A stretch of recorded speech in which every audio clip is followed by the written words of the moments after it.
Welcome back to the AR-15 barrel series. Today we'll be comparing an FN cold hammer forged chromeline barrel against a Hodge Defense cold hammer forged chromeline barrel that was also made by FN. The Hodge barrel has been featured on the channel before, so if you're a regular viewer, you've already seen this barrel, but I will be shooting some new ammo through it. And this will be our first look at the FN barrel. Anyway, both of these barrels were generously loaned to the channel by a subscriber, so a big thank you to him. And with that, we will get straight into it with the specs.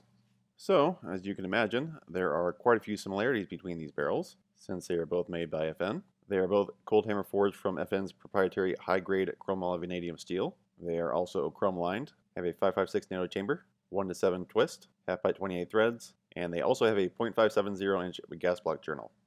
One of the differences between these two barrels is the gas system length, with the FN barrel having a carbine length gas system, and the Hodge barrel having a mid-length gas system. Also, the barrel contours are obviously different, and there is a slight difference in length, with the FN barrel being slightly longer at 14.7 inches compared to the 14.5 inches with the Hodge. Next up, we will do an inspection and see if we can spot any other differences. Starting with the weight, the barrels are remarkably similar in weight despite the differences in contour, with both barrels weighing slightly over 1.5 pounds, which puts them at about 0.105 pounds per inch of barrel length, making them close to a midweight barrel. Next, here are the diameters of the gas block journal, and there's about a 7/10 difference here, with the Hodge having a larger diameter. And compared to the other barrels that I've measured, the Hodge has a really close clearance with the gas block, which will make for a good gas seal. And the FN barrel has a gas block journal that is a little bit smaller than average, which will make it a little bit more challenging to get a good gas seal with the gas block. Moving on to the barrel extension, again, the Hodge has a larger diameter here, which will make for a tighter fit with the upper receiver. And if we compare these barrels with the other barrels that I've measured so far, the Hodge again has close to the tightest clearance with the upper receiver, and the FN barrel is right around average. Moving on to the gas ports, the FN barrel with carbine gas has a 62 thousandths gas port, and the Hodge barrel with mid-length gas has a 76 thousandths gas port. Next is the throat erosion gauge, and both of these barrels are at a 1 on this gauge. Next is the chamber and throat dimensions gauge, which will make sure that the chamber and throat are at least minimum size, and both of these barrels pass. Next, we will check headspace, starting with a stripped JP bolt and a Forster 5.56 minimum headspace gauge. And both these barrels pass with this bolt and this gauge. Next, we have a 223 no-go gauge, and both of the barrels pass with this no-go gauge as well. Alright, next I'll be using my test-line borescope to take a look at the inside of the bore. For the borescope footage, the FN barrel was never fired outside of the factory test fire, and we are looking at the Hodge barrel after about 100 rounds have been shot through it. And also, both these barrels have been cleaned before getting the borescope footage. Anyway, we'll start out by looking at the body of the chamber, and there's not much to see here on either barrel. Moving up to the throat, we have a bit more to look at here. So, although these are cold hammer forged barrels, both of the chambers appear to be cut with a reamer, which I'm not saying that that's a bad thing, but not everyone is aware that there are cold hammer forged barrels with reamer cut chambers. Anyway, the throats on both of the barrels look to be a bit uneven. You can see that the rifling begins in different places with both barrels, and if we move up a little bit further, you can see that both barrels have some roughness in the right side of the rifling lands in the lead. So, things look pretty consistent so far. But looking at the rifling, the FN barrel seems to have a defect along the left side of one of the rifling lands. I can't really tell if it's the chrome or the metal underneath it, but something looks a little bit off there. And this goes quite a ways up the barrel. So we'll see if that affects the groups or not, I guess. There also look to be some faint radial tool marks on the FN barrel. From this view, the Hodge barrel doesn't look to have those same marks. So I took the mirror off the borescope and got a straight view down the bore, and those tool marks on the FN barrel became a lot more evident, as you can see here.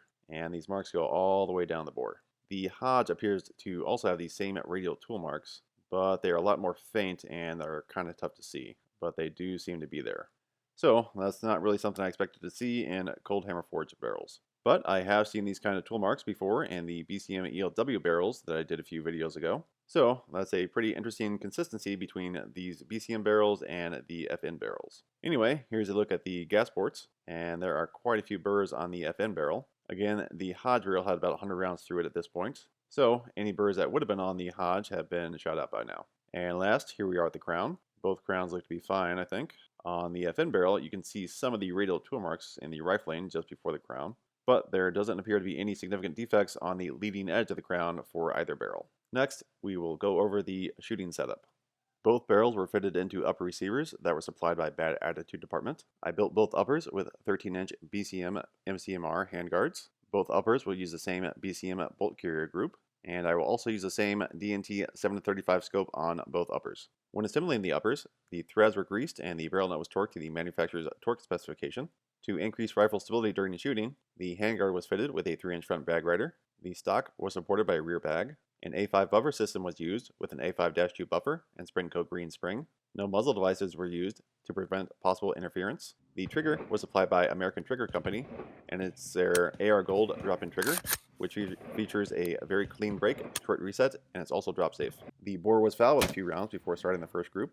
Scope is a D&T Optics The One 7-35 by 56 with a 34mm main tube, 110 MOA of elevation adjustment, and Japanese XED glass. The D&T Optic is mounted in a reptilian mount that was supplied by Danger Space LLC. The mounting clamps were torqued to 45 inch-pounds and the rings to 15 inch-pounds. Parallax was properly adjusted. A Garmin Zero C1 Pro chronograph was used to collect velocity data. A Mantis X10 Elite is mounted to the front of the handguard to keep track of rifle stability and detect any possible shooter-induced flyers. Groups were measured using the Ballistic X app.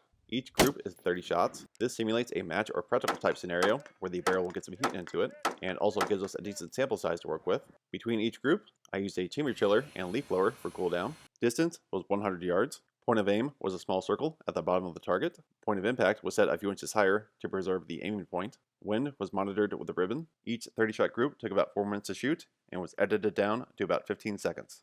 Today, I'll be shooting 6 total groups. For the head-to-head matchup, both barrels will be shooting the Federal Gold Medal 77 grain Sear Match King. Next, both barrels will also shoot IMI Razor Core 77 grain. And after that, I'll shoot some solo groups. First will be the Hornady 73 grain ELD match with just the Hodge barrel. And last, I'll shoot a group with the Winchester M193 with just the FN barrel. Alright, let's do it.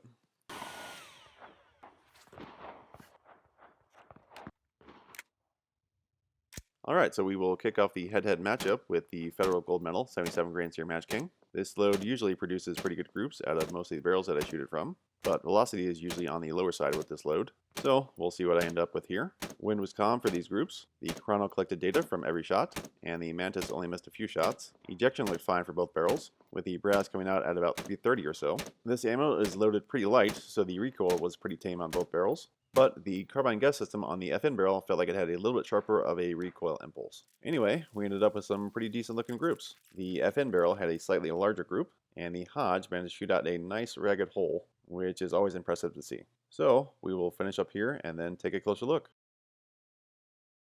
We will start out by looking at the velocities. The FN had an average velocity of 2,471 feet per second, and the Hodge was 3 feet per second slower with an average velocity of 2468. And these velocities are what I would expect to see out of this load from these barrel lengths. Moving on to velocity variation, we can see a bit of a difference between these two barrels, with the FN getting a velocity SD of 34 feet per second and extreme spread of 122 feet per second, compared to the Hodge with an SD of 22 and an ES of 69. Looking at the individual shot data for the FN barrel, there doesn't appear to be anything significantly out of place with the velocities. Average rifle stability was 99.6, although shot 1 had a stability score of 98.9, which is just a little bit less than what I like to see.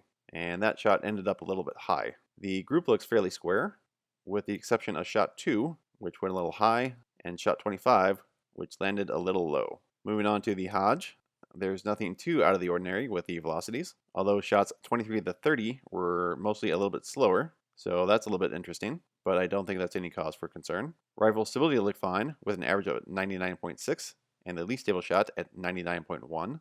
And the group looks really nice, with most of the group being about 1.5 inches tall and 1.5 inches wide. But shot 14 drifted a little bit higher than the rest. Before going over the group stats, we'll go over my A-ZED score for those of you who are new here. A-ZED stands for A-Zone Equivalence Distance, and it gives you the maximum distance where the calculated group size would still fit into a USPSA A-Zone. The reason why I use this score is because it's easier for me to make sense of the group numbers compared to looking at the raw mean radius numbers. Moving on to the group numbers, the Hodge shot a much better group than the FN barrel, with the Hodge 30-shot group size at 1.828 MOA, compared to the FN at 2.643 MOA. 30-shot mean radius for the Hodge was 0.416 MOA, which gives it an impressive A-ZED score of 339 yards. And the FN barrel had a 30-shot mean radius of 0.641 MOA, which gives it an A-ZED score of 220 yards. Or, if you want some more conventional numbers to look at, if we take the 30-shot groups and break them down into 3 10-shot groups, The best tin-shot group for the FN barrel was 1.2 MOA, and the average tin-shot group size was 1.7 MOA. For the Hodge barrel, the best tin-shot group size was 1.3 MOA, and the average tin-shot group size was 1.4 MOA. And if we want to compare the FN and Hodge to all the other groups that I've shot with Federal Gold Medal 77 grain Serial Match King, the FN is tied in 10th place, and the Hodge made it to 4th place out of the 13 groups with this ammo. So, a very strong performance for the Hodge. Particularly, if you compare it to the other combat or duty-oriented chromeline barrels in this list, the Hodge did quite well. Anyway, let's move on to the next head-to-head matchup.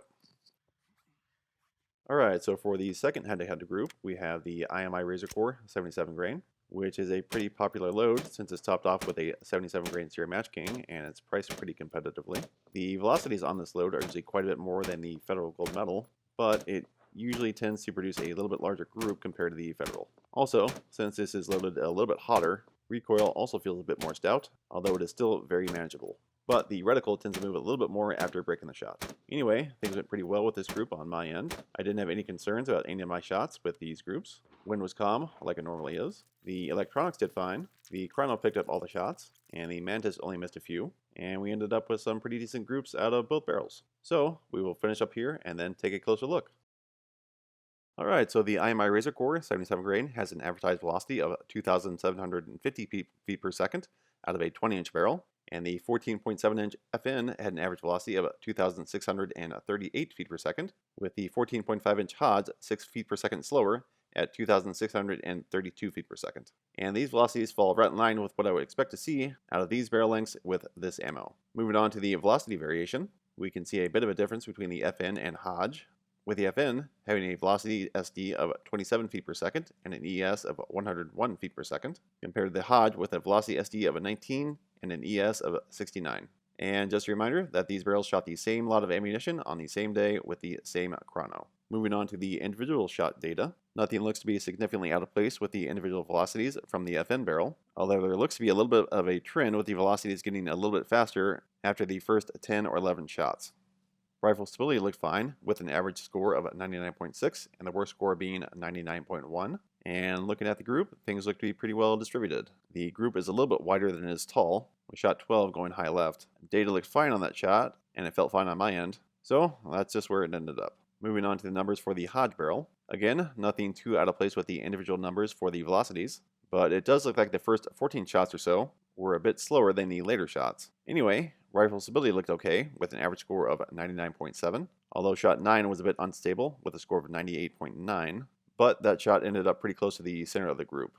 So, I guess no worries there. Looking at the group, things look pretty well distributed. The group is a little bit taller than it is wide, but nothing seems to be significantly out of place. The Hodge had a better group, with a 30-shot group size of 2.015 MOA, compared to the FN with 2.694 MOA. 30-shot mean radius was also better with the Hodge at 0.592 MOA, which results in an A-ZED score of 238 yards, compared to the FN with a 30-shot mean radius of 0.669 MOA and an A-ZED score of 211 yards. Or, if you want some more conventional numbers to look at, if you break the 30-shot group down into 3 10-shot groups, the best 10-shot group for the FN barrel was 1.5 MOA, with an average group size of 2.0 MOA. And the best 10-shot group for the Hodge barrel was also 1.5 MOA, with an average 10-shot group size of 1.7 MOA.